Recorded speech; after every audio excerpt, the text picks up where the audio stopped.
Hello. আচ্ছা, তাহলে আমরা গত ক্লাসে কি পড়তেছিলাম? গত ক্লাসে আমরা ক্রোমোজোম পড়ছিলাম, কিন্তু ক্রোমোজোম সম্পূর্ণ শেষ করতে পারিনি। আজকে হচ্ছে ক্রোমোজোম শেষ করে দিব, তারপর হচ্ছে যে নেক্সট ক্লাস থেকে আমরা ডিএনএ তে যাব। নেক্সট ক্লাস আশা করি ডিএনএ পুরাটা শেষ করতে পারবো। যদিও ৩টা প্রসেস আছে: রেপ্লিকেশন, ট্রান্সক্রিপশন, ট্রান্সলেশন। ঠিক আছে, ৩টা প্রসেস আছে, ৩টা প্রসেসই মোটামুটি একটু বড় বড়। সহজে শর্টকাটে বোঝানো যায় কিনা। ডিএনএ নিয়ে যেহেতু কথা বলবো, ডিএনএ নিয়ে অনেক কথা বলতে হবে। ডিএনএ নিয়ে বুঝাতে গেলে এখন তখন বুঝাতে হবে নাইট্রোজেনাস বেসগুলো কি, এটিজিসি এগুলো অ্যাকচুয়ালি কি। ঠিক আছে, তারপর হচ্ছে এখান থেকে এগুলো বুঝাবার পর তারপর হচ্ছে যাইতে হবে যে মানে ডিএনএ স্ট্রাকচারে যাওয়ার পর হচ্ছে তারপর তারপর যাইতে হবে ডিএনএ রেপ্লিকেশন, তারপর ট্রান্সক্রিপশন, তারপর ট্রান্সলেশন। পর অ্যাকচুয়ালি এই চ্যাপ্টার অনেক। তো দেখা যাক কতটুকু পারি, এটা দেখা যাবে। আর আজকে হচ্ছে আমি ক্রোমোজোমটা শেষ করে দিচ্ছি। ঠিক আছে, ক্রোমোজোমটা শেষ করে দিলে মিনিমাম এই চ্যাপ্টারের তো 90% শেষ, বাকি একটা অংশ থাকে, সেটা ডিএনএর অংশটা থাকে আর কি। ওকে। আচ্ছা, ক্রোমোজোম নিয়ে পড়তেছিলাম, ক্রোমোজোম নিয়ে পড়তে পড়তে অনেকগুলো টার্ম পড়ে ফেলছিলাম গত ক্লাসে। আজকে হচ্ছে ক্রোমোজোমেরই টার্মগুলো থাকবে, স্যাটেলাইট ফেটেলাইট অনেক কিছু পড়ে ফেলছিলাম। হ্যাঁ, আজকে হচ্ছে টেলোমিয়ার। আজকে প্রথম যে টপিক সেটা হচ্ছে টেলোমিয়ার। এখনো কিন্তু আমরা ক্রোমোজোমের বাইরে যাইনি। ঠিক আছে, এখনো কিন্তু ক্রোমোজোমই পড়তেছি আমরা। এই টেলোমিয়ার ক্রোমোজোমের একটা অংশ। টেলোমিয়ার। ঠিক আছে, ওকে। টেলোমিয়ার সবসময় মনে রাখবি, বায়োলজিতে টেলো শব্দের অর্থ হচ্ছে যে শেষ প্রান্ত। টেলো শব্দের অর্থ কি? শেষ প্রান্ত। শেষ প্রান্ত। মিয়া শব্দের অর্থ কি? ছোট খণ্ড।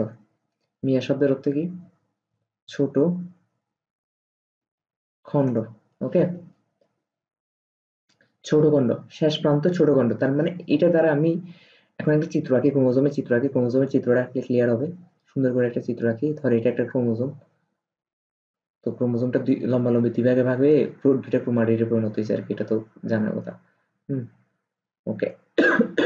এবং শেষ প্রান্ত বলতে কি বোঝাচ্ছে? শেষ প্রান্ত বলতে এই যে অন্য কালি দিয়ে যদি লিখি, এই যে শেষ প্রান্ত। ঠিক আছে, এটা তোর এতটুকু অংশ শেষ প্রান্ত। এটাই ক্রোমোজোমের শেষ প্রান্ত।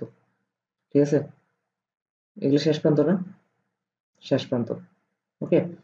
এই শেষ প্রান্তে একটা জিনিস থাকে, ক্রোমোজোমের একটা জিনিস থাকে। ক্রোমোজোমের একটা জিনিস থাকে বলতে ক্রোমোজোমের একটা গঠনটা একটু অন্যরকম হয় এই শেষ প্রান্তের দিকে এসে। ঠিক আছে। আচ্ছা, আমি যদি ক্রোমাটিড না এঁকে মানে একটা সিঙ্গেল ক্রোমোজোম আঁকি, তাহলে জিনিসটা প্যাচ লাগবে না আর কি। ঠিক আছে, লম্বালম্বি দুই ভাগ ভাগ হয়েছে, এগুলো এখন প্যাচ লাগতে পারে, কারণ যেহেতু এখন ছোট তোরা। ঠিক আছে, সিঙ্গেল ক্রোমোজোম আঁকলাম, ক্রোমাটিড নাই, ভাগ হয়নি। ঠিক আছে, এই শেষ প্রান্তের দিকে, এই যে শেষ প্রান্তের দিকে একটা গঠন থাকে, স্ট্রাকচারটা একটু অন্যরকম হয়। কেমন হয় আমি বলতেছি। শেষ প্রান্তের দিকে স্ট্রাকচারটা একটু অন্যরকম হলে শেষ প্রান্তের দিকে একটা খন্ডের মতন দেখায়। এটাকে বলা হয় টেলোমিয়ার।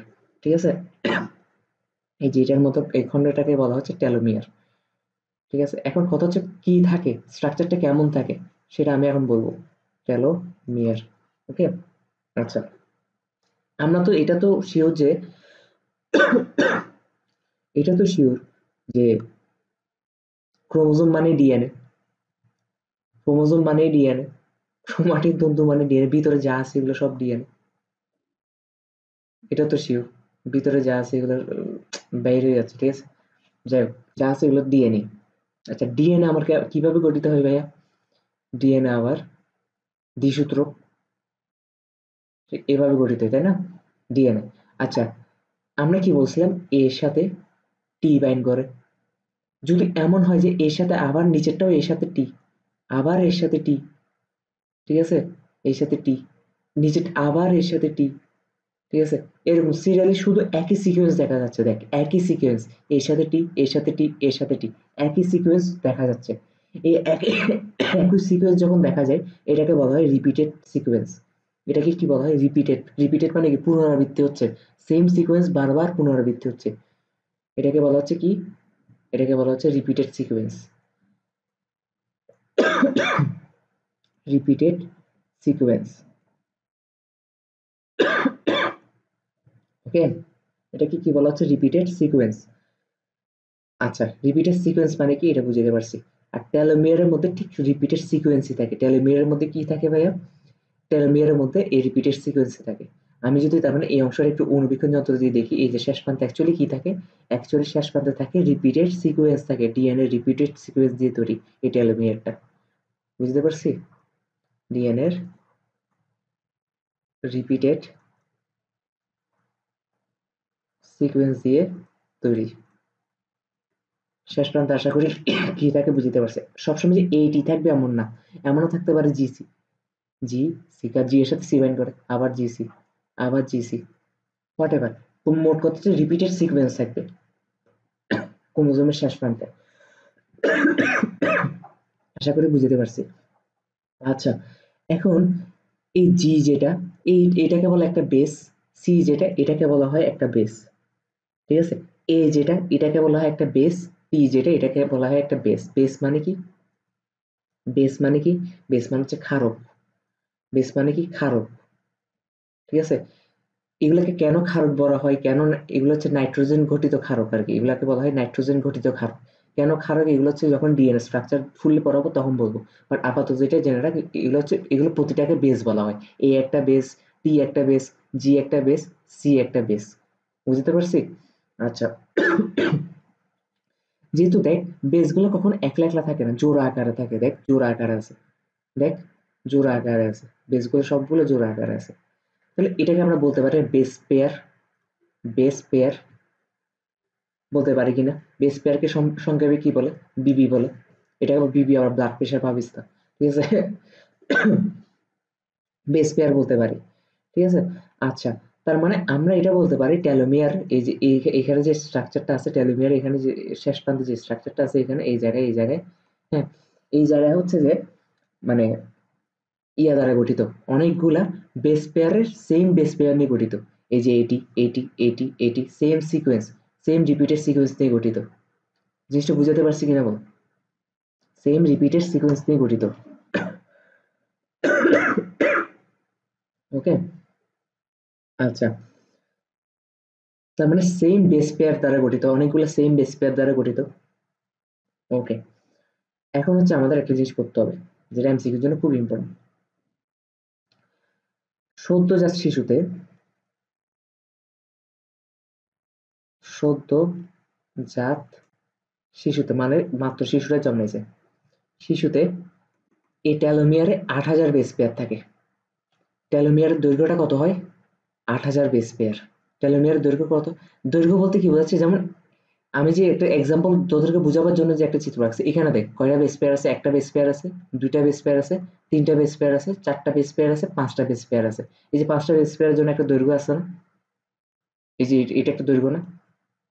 তো টেলোমিয়ারের মধ্যে এই টেলোমিয়ারের দৈর্ঘ্য, এই যে টেলোমিয়ার দৈর্ঘ্য, আমি তো জাস্ট বুঝে সুবিধার্থে এগুলো বড় করে রাখছি, নাহলে টেলোমিয়ার এখান থেকে এতটুকু প্রায় ১০০০ বেস পেয়ার পাওয়া যায়, এখান থেকে এতটুকুর মধ্যে, জাস্ট বুঝে সুবিধার্থে। এখানে পাঁচটা বেস পেয়ার আছে আমাদের এক্সাম্পল অনুসারে। যাই হোক, তো বলতেছে বিজ্ঞানীরা বলতেছে যে বয়স বাড়ার সাথে সাথে টেলোমিয়ারের দৈর্ঘ্য কমতে থাকে। বয়স বাড়ার সাথে সাথে টেলোমিয়ারের দৈর্ঘ্য কমতে থাকে, টেলোমিয়ার দৈর্ঘ্য কমতে থাকে বলে আমাদের মধ্যে বয়স্ক ছাপটা দেখা যায়, ঠিক আছে? এটা বিজ্ঞানীদের কথা। আচ্ছা, সদ্যজাত শিশুতে প্রথমে টেলোমিয়ারের দৈর্ঘ্য থাকে ৮০০০ বেস পেয়ার, ঠিক আছে? দৈর্ঘ্য, তো দৈর্ঘ্য জিনিসটা কি তো বুঝেছি, ঠিক না?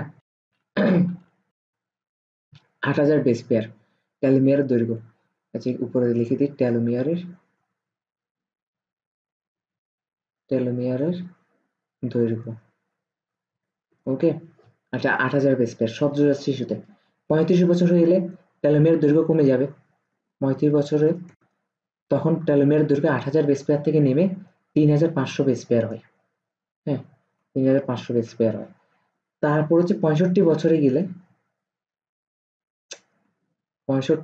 গেলে তখন বেস পেয়ার হয় কত? ১৫০০ বেস পেয়ার হয় মাত্র। ১৫০০ বেস পেয়ারে নেমে যায়। আচ্ছা, বেস পেয়ার কেন কমে যাচ্ছে বয়স বাড়ার সাথে সাথে? আমরা তো এটা জানি যে একটা কোষ থেকে দুইটা কোষ হয়, দুইটা কোষ থেকে আরো চারটা কোষ হয়, তাই না? এইভাবে করে কোষ বিভাজন ক্রমাগত চলতে থাকে।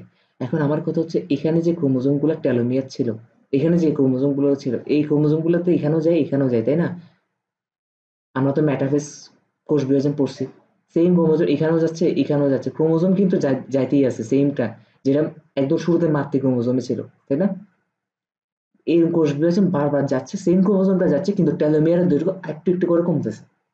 এরকম একটু একটু করে কমতেছে। তো এরকম আমাদের বয়স চলাকালীন, আমাদের একদম জন্ম থেকে শুরু করে একদম মৃত্যুর আগ পর্যন্ত কোষ বিভাজন হইতে থাকে দৈহিক গঠনের জন্য, নানান ভাবে হইতে থাকে। তো এখন কথা হচ্ছে যে সদ্য শিশুদের তখন টেলোমিয়ার দৈর্ঘ্য ছিল, ধর এই কোষটাতে ক্রোমোজোম ছিল, তখন দৈর্ঘ্য ছিল 8,000 বেস পেয়ার। আস্তে আস্তে 35 বছরে গেছে, আস্তে আস্তে 65 বছরে গেছে। এটা তো ক্রমাগত বিভাজনের মাধ্যমেই যাচ্ছে। অনেকগুলো কোষ তৈরি হয়েছে, একটা কোষ থেকে হাজার হাজার কোষ তৈরি হয়েছে, কিন্তু ওই সেম একটা কোষ থেকে, ঠিক না? তখন কি হয়, মানে টেলোমিয়ারের দৈর্ঘ্যটা কমতে থাকে। প্রথমে থাকে 8,000 বেস পেয়ার, তারপর 3,500 বেস পেয়ার, তারপর হচ্ছে 1,500 বেস পেয়ার। বেস পেয়ার কি ছিল ভাইয়া? এই যে বেস পেয়ারের দৈর্ঘ্য, এই যে দৈর্ঘ্য, এই যে দৈর্ঘ্যটা আমি যেখানে বরাবর রাখছি, কিন্তু টেলোমিয়ার শুধু এতটুকু শেষ প্রান্তে, শেষ প্রান্তের দৈর্ঘ্যটা। বেস পেয়ার মানে কি? এটা একটা বেস পেয়ার, এটা একটা বেস পেয়ার, এটা একটা বেস পেয়ার, কারণ এটা একটা বেস, এটা একটা বেস, দুইটা জোড়া লাগে বেস পেয়ার। তাহলে এটা একটা বেস পেয়ার, এটা একটা বেস পেয়ার, এটা একটা বেস পেয়ার, এবং 8,000 বেস পেয়ার নিয়ে হচ্ছে সজ্জার শিশু গঠিত। তারপর হচ্ছে এই 8,000 বেস পেয়ারটা এই জায়গায় 3,500 বেস পেয়ার হয়ে যায়, তারপর 1,500 বেস পেয়ার হয়ে যায় 65 বছর বয়সে। ওকে, তো যখন আলটিমেটলি একদম শূন্য বেস পেয়ারে নেমে যায়, তখন এই মানুষের মৃত্যু ঘটে। এটা হচ্ছে বিজ্ঞানের একটা ধারণা আর কি। হুম। তো একটা এনজাইম আছে, এনজাইমের নাম হচ্ছে টেলোমারেজ। একটা এনজাইম আছে, নামের শেষে এস থাকবে, এটা বুঝতে হবে এনজাইমের কথা বলতেছে। টেলোমারেজ, টেলোমারেজ। ওকে, টেলোমারেজ কি করে? এই এনজাইমটা চেষ্টা করে টেলোমিয়ারের দৈর্ঘ্য কমে যাওয়াটা কিছুটা প্রতিহত করতে। টেলোমিয়ারের দৈর্ঘ্য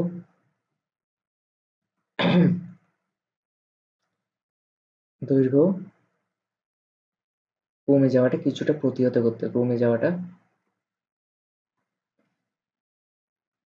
কিছুটা প্রতিহত করতে। ওকে, কিছুটা প্রতিহত করতে। টেলোমিয়ারের দৈর্ঘ্য যদি মানে কমে যাওয়াটা প্রতিহত করতে পারে, তার মানে আমাদের বয়স্ক চাপটা কম পড়বে না। কারণ টেলোমিয়ারের দৈর্ঘ্য যত কমে যায়, আমাদের বয়স্ক চাপটা তত বেশি পড়ে। ঠিক আছে? তো প্রতিহত করতেছে, তার মানে কি বয়স্ক চাপটা কম পড়বে। সেজন্য এটাকে বলা হয় জরা, জরা বা বার্ধক্য রোধ করে। বার্ধক্য মানে কি? ওই বয়স্ক চাপটা আর কি। ঠিক আছে? বার্ধক্য রোধ করে। বুঝতে পারছি? তো এই গেল টেলোমিয়ার নিয়ে হাবিজাবি পড়ালেখা। এরপর পড়াইতে হবে কি? ম্যাট্রিক্স। এরপর পড়াইতে হবে দুইটা টপিক নিয়ে, এরপর দুইটা টপিক নিয়ে পড়াইতে হবে ম্যাট্রিক্স। দুইটা টপিক বলতে আরো টপিক আছে, বাট এই দুইটা টপিক একসাথে আর কি। পেলিকল। ওকে, পেলিকল। আচ্ছা, আমি একটা ক্রোমোজোমের একটা সুন্দর চিত্র আঁকি। ঠিক আছে? পরীক্ষায় ক্রোমোজোমের চিত্র আসতেই পারে, তো ভুল করা যাবে না এই চিত্র। আমি একটা সুন্দর ক্রোমোজোমের চিত্র আঁকি, কেমন? আমি যে চিত্রটা এঁকে দিব, এই ক্রোমোজোমের চিত্রটাই তোমার পরীক্ষায় আঁকতে হবে। ক্রোমোজোম গুলাকে আমি ক্রোমাটিড আকারে ভেঙে গেছে এটা দেখাচ্ছি, মানে লম্বালম্বি দুই ভাগে বিভক্ত হয়ে গেছে কোষ বিভাজনের কোন একটা পর্যায়ে। কোন পর্যায়ে আমি তো কত ক্লাসে পড়ছি, মেটাফেজ পর্যায়ে এটা হয়। ওকে। আচ্ছা, এটা হচ্ছে একটা ক্রোমোজোম, একটা ক্রোমোজোম, কিন্তু এটা জাস্ট একটা ক্রোমোজোম। কিসে? একটা ক্রোমোজোম কিসে? লম্বালম্বি দুই ভাগে ভাগ হয়ে গেছে। লম্বালম্বি দুই ভাগে ভাগ হয়ে যাওয়ার কারণ এই পার্টটা একটা ক্রোমাটিড বলতেছে, এই পার্টটাকে আরেকটা ক্রোমাটিড বলতেছি, এই পার্টটাকে কি বলতেছে? আরেকটা ক্রোমাটিড বলতেছে। ওকে।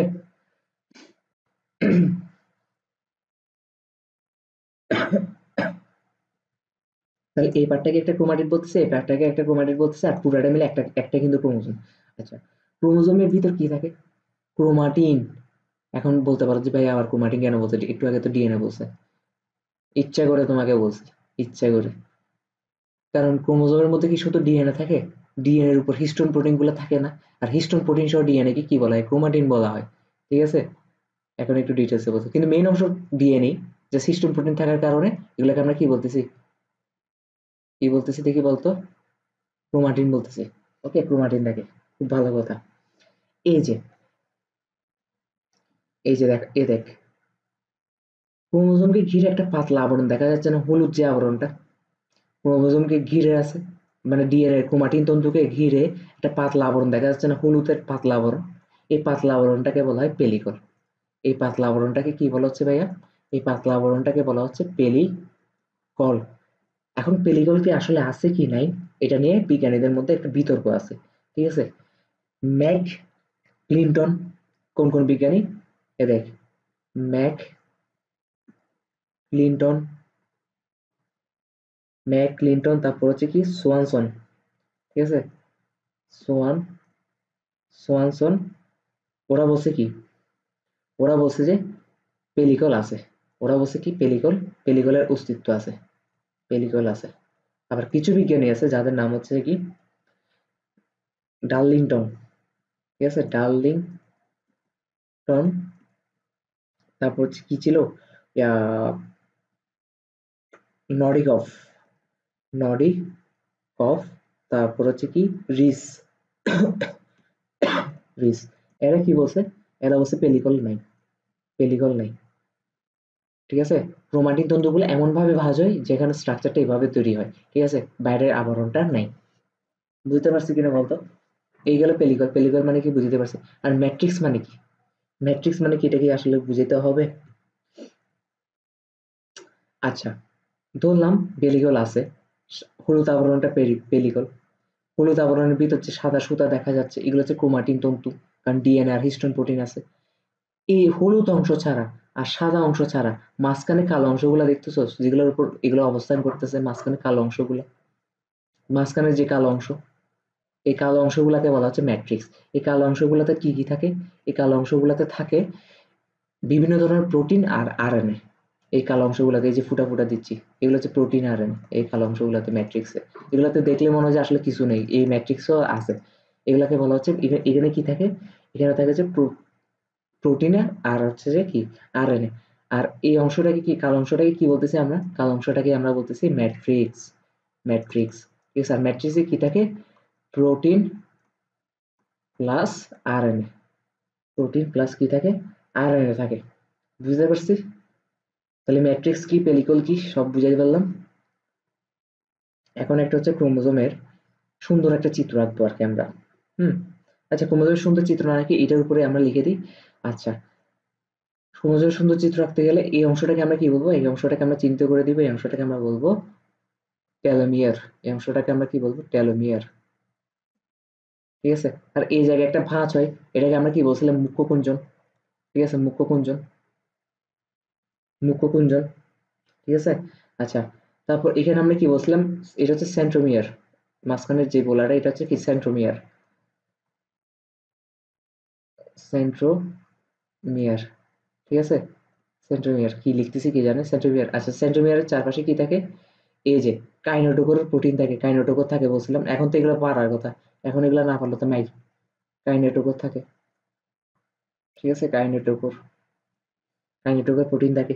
তারপর হচ্ছে যে শেষ অংশে গিয়ে আরেকটা ভাঁজ সৃষ্টি হয়, আরেকটা ভাঁজ সৃষ্টি করে যেখানে হচ্ছে নিউক্লিওলাস থাকে, নিউক্লিওলাস থাকে, বলছিলাম গত ক্লাসে, নিউক্লিওলাস থাকে, স্যাটেলাইট বলে যে অবস্থাটাকে, স্যাটেলাইট বলে, স্যাটেলাইট সৃষ্টি করে। তো এটাকে কি বলতেছি আমরা, স্যাটেলাইট, এটাকে আমরা কি বলতেছি, স্যাটেলাইট। হুম। আচ্ছা, আর এইখানে যে একটা ভাঁজ সৃষ্টি হয়, যেহেতু এটা মুখ্যকুঞ্জনের পর দ্বিতীয়বার ভাঁজ সৃষ্টি হয়েছে, তার এটাকে কি বলা হয়, গৌণকুঞ্জন বলা হয়। এটাকে কি বলা হয়, গৌণকুঞ্জন। এগুলো গত ক্লাসে পড়াইছি, গৌণকুঞ্জন, বুঝতে পারছি, গৌণকুঞ্জন।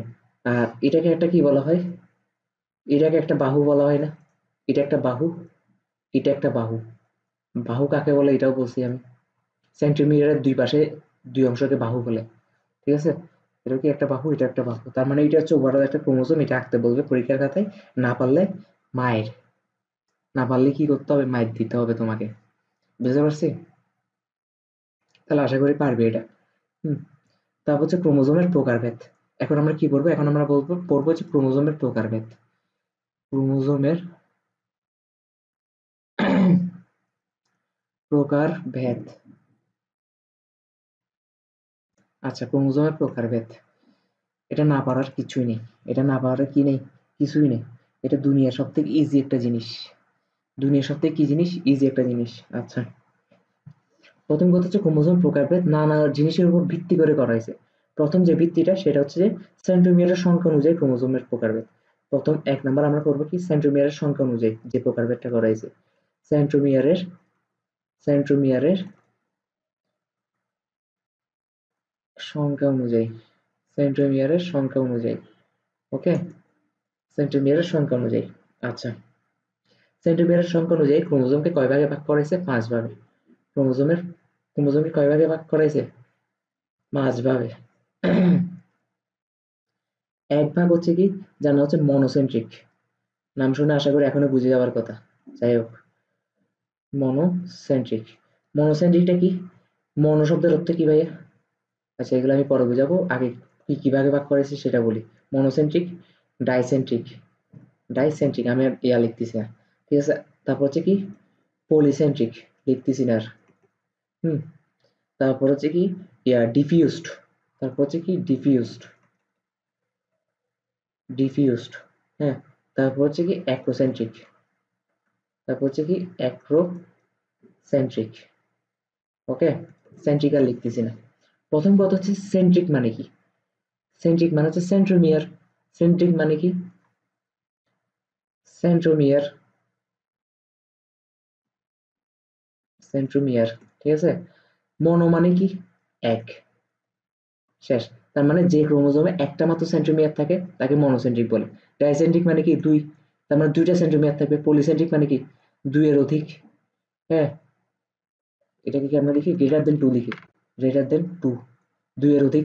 হ্যাঁ, ডিফিউজ মানে কি? আসতেছে পরে, একটু পরে আসতেছে। আচ্ছা, এখন কথা হচ্ছে ডাইসেন্ট্রিক মানে কি? দুইটা সেন্ট্রোমিয়ার থাকবে। দুইটা সেন্ট্রোমিয়ার কেমনে থাকে ভাই? এটা কি পসিবল? একটা ক্রোমোজোমে দুইটা সেন্ট্রোমিয়ার থাকে এমন ক্রোমোজোম কি দেখছোস? দেখোস না, ঠিক আছে। কিন্তু দুইটা ক্রোমোজোম, দুইটা সেন্ট্রোমিয়ার যুক্ত ক্রোমোজোম কখন সৃষ্টি হয়, ঠিক আছে? এটা দেখাই দিই। দুইটা, এটা দেখাই দিলে পলিসেন্ট্রিক কিভাবে সৃষ্টি হয় এটা নিজেরা বুঝিয়ে যাবে। ধর এটা একটা ক্রোমোজোম, এটা আরেকটা ক্রোমোজোম, কোনো সন্দেহ নেই। কোনো কারণে কখনো কখনো দেহের কোষ বিভাজনে ত্রুটি দেখা গেলে, বা আমাদের দেহের কোনো একটা ত্রুটি দেখা গেলে, তখন কি হয়? ক্রোমোজোম ভেঙে যায়।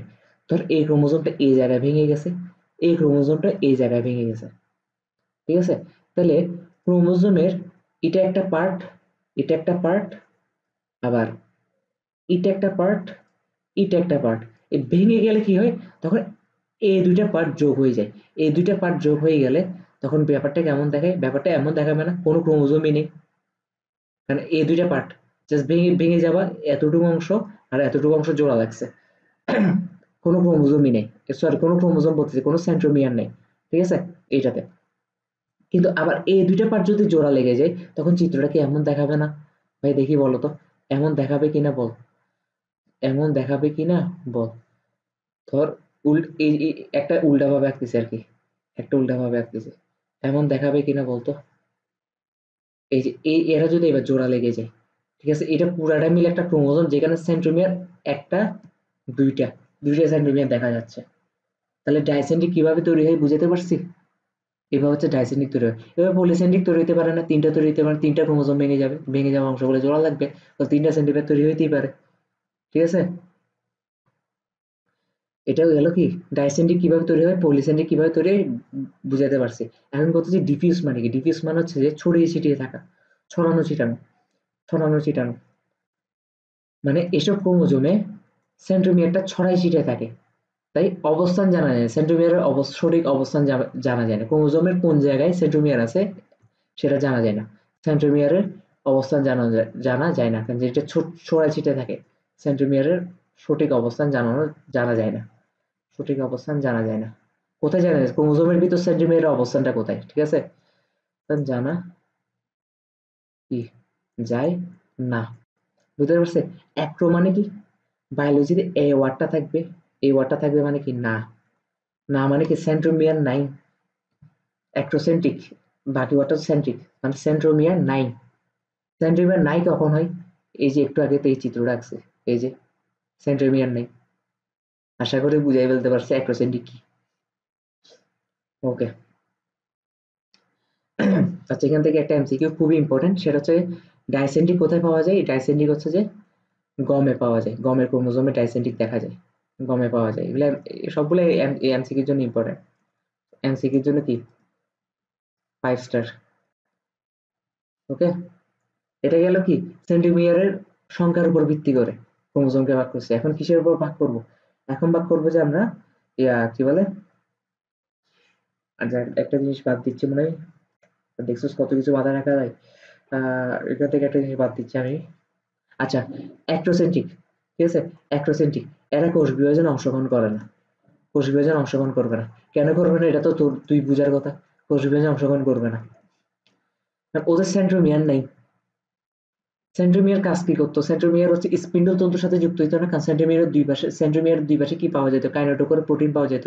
ওই কাইনেটোকোরের মোটর প্রোটিন দিয়ে হচ্ছে কি ইয়ার সাথে যুক্ত থাকতো, স্পিন্ডল তন্তুর সাথে যুক্ত থাকতো। এখন ওদের তো ইয়াই নেই, সেন্ট্রোমিয়ারই নেই, কাইনেটোকোর প্রোটিন থাকবে কোত্থেকে? ঠিক আছে, কারণ কাইনেটোকোর প্রোটিন তো সেন্ট্রোমিয়ারের সাথে যুক্ত থাকে। আর ওদের যেহেতু সেন্ট্রোমিয়ার নাই, ওরা কোষ বিভাজনে অংশগ্রহণ করবে কিভাবে? কারণ কোষ বিভাজনে অংশগ্রহণ করতে গেলে স্পিন্ডল তন্তুর সাথে যুক্ত হইতে হয়, ওরা স্পিন্ডল তন্তুর সাথে যুক্ত হইতে পারে না, ফলে কোষ বিভাজনে অংশগ্রহণ করে না।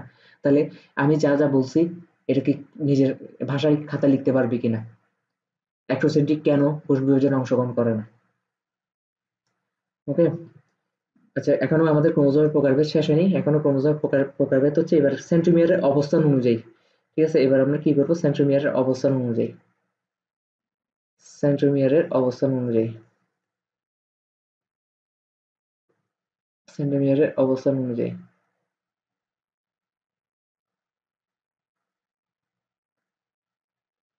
সেন্টিমিটারের অবস্থান অনুযায়ী, সেন্টিমিটারের অবস্থান অনুযায়ী 4 ভাগে ভাগ করেছে। কয় ভাগে ভাগ করেছে ভাইয়া?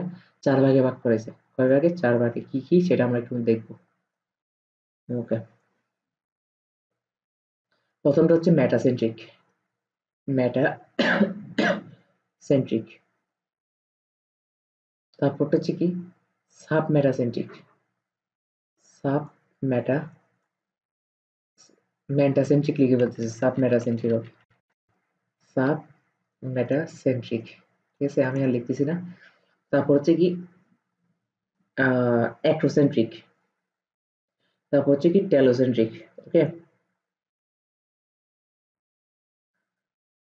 আচ্ছা, আমি মনে হয় একটা জিনিস ভুল লিখছি। অ্যাক্টোসেন্ট্রিক, এটা এসেন্ট্রিক হবে। এটা কি হবে? এসেন্ট্রিক। একটা তো ওয়ার্ডটা তো এখানে আসতেছে। হ্যাঁ হ্যাঁ। আচ্ছা, এটা হবে কি? অ্যাক্টোসেন্ট্রিক। আমি আর লিখলাম না। এরপর হবে কি? Telocentric, telocentric. আচ্ছা, প্রথম কথা হচ্ছে মেটাসেন্ট্রিক। এটা আবার মেটাসেন্ট্রিক লিখে ফেলছে, দূর। মেটাসেন্ট্রিক, ঠিক আছে। মেটা মানে কি? মেটা মানে হচ্ছে মাঝে। সেন্ট্রিক মানে কি? সেন্ট্রোমিয়ার। এটা লিখতেছি না। মেটা হচ্ছে মাঝে। তাহলে একটা ক্রোমোজোমের মাঝখানে যদি সেন্ট্রোমিয়ার অবস্থান করে, ক্রোমোজোমটা কি এমন দেখাবে না? এমন দেখাবে না? মাঝে, যেখানে দুই পাশের বাহু সমান। ক্রোমোজোম নর্মালি এভাবে আঁকি আর কি, এভাবে আঁকি না। তো আমি এটাকে দুইটাকে, বাহু দুইটাকে একটু বেঁকায় বেঁকায় লিখছি আর কি। দুই পাশের ইয়া সমান, বাহু সমান, ঠিক আছে। যেহেতু মাঝখানে সেন্ট্রোমিয়ারটা মাঝখানে অবস্থিত, তার মানে বাহু দুইটা কি সমান হবে। আর এটাকে ইংরেজি ভি অক্ষরের মতন দেখাচ্ছে না? ভি অক্ষরের মতন, তার মানে মেটাসেন্ট্রিক কার মতন দেখায়? ভি অক্ষরের মতন, ঠিক আছে। ভি অক্ষর। সাব মেটাসেন্ট্রিক মানে কি? সাব মানে হচ্ছে নিচে, নিচে। আর মেটা মানে কি? মাঝে। তার মানে মাঝের একটু নিচে হবে, মাঝখানে একটু নিচে হবে। আর মাঝখানে যদি একটু নিচে হয়, এটা দেখতে এমন দেখাবে না? একটু মাঝখানে একটু নিচে, তার মানে আরেকটা বাহু একটু ছোট হবে, প্রথমটা একটু বড় হবে, ঠিক না? প্রথম বাহুটা একটু বড় হবে, যেহেতু মাঝের একটু নিচে, তার মানে সেকেন্ড বাহুটা একটু ছোট হবে। তাহলে এটা দেখতে ইংরেজি এল অক্ষরের মতন দেখাচ্ছে না? এল অক্ষরের মতন। তার মানে সাব মেটাসেন্ট্রিক কার মতন দেখে? এল অক্ষরের মতন। অ্যাক্টোসেন্ট্রিক, অ্যাক্টো মানে কি? শেষ প্রান্তের কাছাকাছি, শেষ প্রান্তের কাছাকাছি বলছি। অ্যাক্টো মানে কি? অ্যাক্টো মানে হচ্ছে শেষ প্রান্তের কাছাকাছি, শেষ প্রান্তের কাছাকাছি। ওকে। শেষ প্রান্তের যদি কাছাকাছি হয়, এটা দেখতে অনেকটা এমন দেখাবে না? শেষ প্রান্তের কাছাকাছি। সেকেন্ডটা মানে সেকেন্ড বাহুটা অনেক ছোট। এটা কি ইংরেজি যে অক্ষরের মতন দেখাচ্ছে না? যে অক্ষরের মতন। এগুলাই, ঠিক আছে। আর টেলো মানে কি? একদম প্রান্তে। টেলো মানে কি? শেষ প্রান্তে। এটা তো একটু আগে পড়েছি, শেষ প্রান্তে। টেলোমিয়ার, ঠিক না? শেষ প্রান্তে। শেষ প্রান্তে যখন অবস্থান করবে, তাহলে ক্রোমোজোমটা এরকম দেখাবে কিনা দেখতো। সেন্ট্রোমিয়ারটা যখন শেষ প্রান্তে অবস্থান করবে, তখন ক্রোমোজোমটা এমন দেখাবে। ইংরেজি কার মতন দেখাচ্ছে? আই অক্ষরের মতন না? আই অক্ষরের মতন। এই যে অক্ষর কোনটা? আর মেটাসেন্ট্রিক কোন অক্ষরের মতন দেখে? বি অক্ষরের মতন। সাব মেটাসেন্ট্রিক এল অক্ষরের মতন। অ্যাক্টোসেন্ট্রিক যে অক্ষরের মতন। টেলোসেন্ট্রিক আই অক্ষরের মতন। এই জিনিসগুলো হচ্ছে যে পরীক্ষায় এমসিকিউতে আসবে, ঠিক আছে। ওকে। এখন কথা হচ্ছে মেটাসেন্ট্রিক কোথায় পাওয়া যায়? এগুলো এমসিকিউতে, এগুলো বই পড়লে হবে। তবে মেটাসেন্ট্রিক পাওয়া যায় যে অনুন্নত বৈশিষ্ট্য, আদি উদ্ভিদ, ঠিক আছে। আদি বা হচ্ছে অনুন্নত উদ্ভিদে, অনুন্নত প্রাণী বা উদ্ভিদে পাওয়া যায়। অনুন্নত প্রাণী বা উদ্ভিদে পাওয়া যায়। একটা এক্সাম্পল কি? এক্সাম্পল হচ্ছে যে সোলানাম নিগ্রাম, সোলানাম নিগ্রাম, ঠিক আছে, সোলানাম নিগ্রাম। আচ্ছা, সাব মেটাসেন্ট্রিক এগুলো পাওয়া যায় যে মানুষের, যেটা নর্মাল, ঠিক আছে, মানুষে। এগুলো তাও বইতে আরো একটা এক্সাম্পল থাকতে পারে, এগুলো নিজে পড়ে বলবি। আর যে অক্ষর পাওয়া যায় মানে হচ্ছে যে অ্যাক্রোসেন্ট্রিক পাওয়া যায়, এগুলো দেখা যাচ্ছে এক ধরনের উদ্ভিদ আছে যেগুলোর নাম হচ্ছে কি টাইফো টাইফোনিয়াম ট্রিলোবাটাম, টাইফোনিয়াম ট্রিলোবাটাম,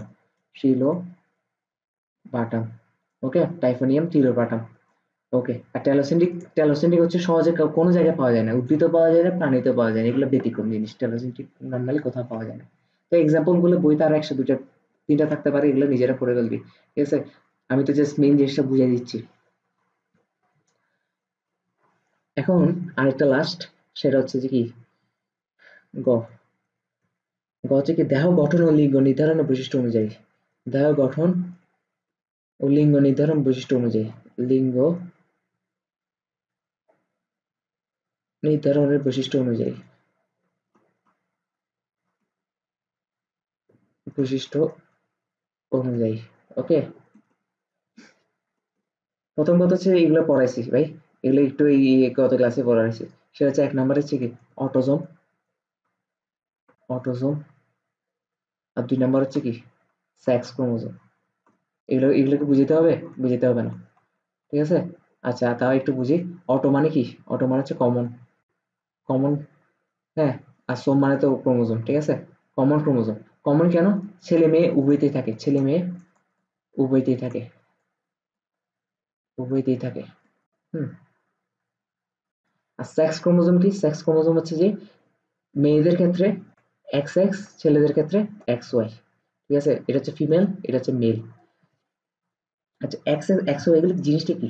আমরা আমাদের দেহের সবগুলা কোষ সেমই, আমাদের দেহের সবগুলা কোষে যে ক্রোমোজোম থাকে, মানে আমি কি বলবো, আমাদের আঙ্গুলের কোষে যে ক্রোমোজোম থাকে, আমাদের বডির কোষেও সেম ক্রোমোজোম গুলাই থাকে। আমাদের সব ক্রোমোজোম আমাদের দেহের মধ্যে, পুরো বডির মধ্যে 100 ট্রিলিয়ন কোষ আছে, সবগুলো কোষের মধ্যে সেম ক্রোমোজোম গুলাই থাকে।